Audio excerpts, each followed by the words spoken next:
Void Stakers, what's going on? Today we're back with a special video today.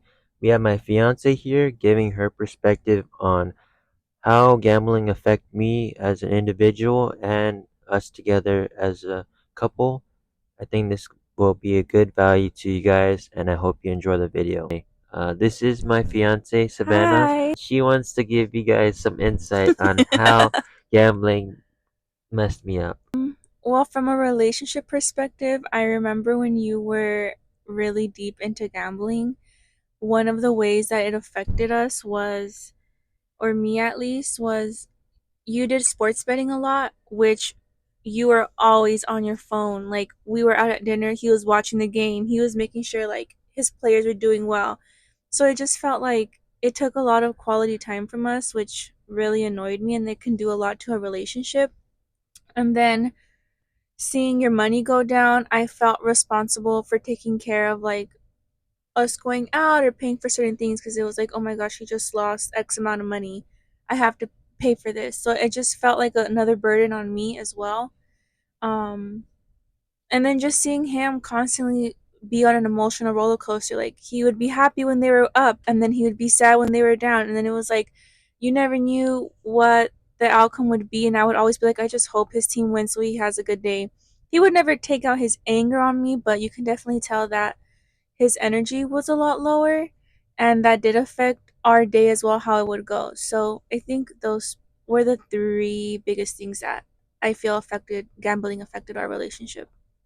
Yeah, that's true actually. I remember all the times that would be good when my team is up and then next thing you know they start losing, then I'm like I don't want to be around people anymore. I just want Yeah. to Yeah, he would want to isolate. Like, I just want to do my own thing. I don't want to talk. I don't want to do this. I don't want to do that. yeah. And it was just like he would say, "Oh, I don't have money for this," and so I'd say, "But you have money for sports betting." And so then I became kind of like not angry, but yeah, I guess angry or bitter or like throwing it in his face.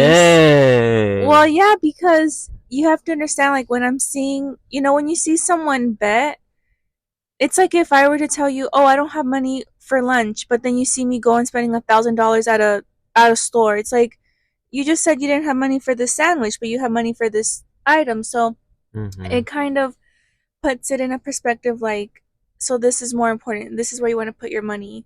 And when the days were good, it was good, but I felt like our days, not all the time, but some days it felt like our days depended on like If I the win or lose or yeah, something like if like we're gonna that. have a good day if you won, and we're not gonna have a good day if you didn't win. Yeah, that's true. I Yes. think a lot of people could relate to that actually. If especially if they have a partner.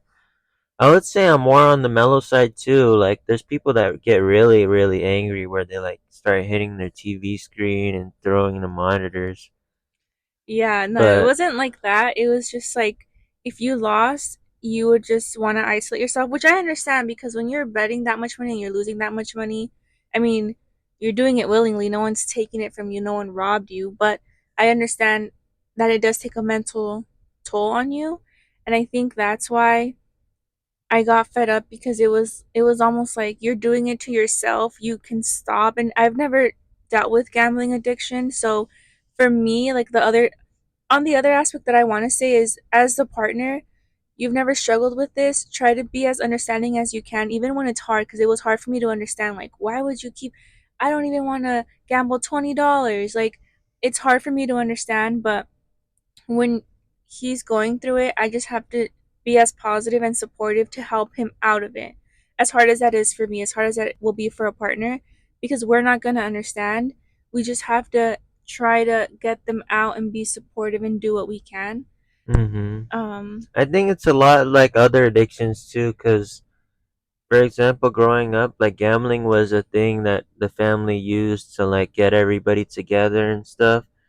So I never seen it as an actual problem, but when you start doing and making it a habit, then that's when it really gets bad. Like if you only do it once in a while, like at a family party, it's not bad. But if you're doing it like every day, it's pretty bad. yeah, because I try to set boundaries like maybe don't gamble unless we're in Vegas, or maybe don't gamble unless we're playing poker with your family.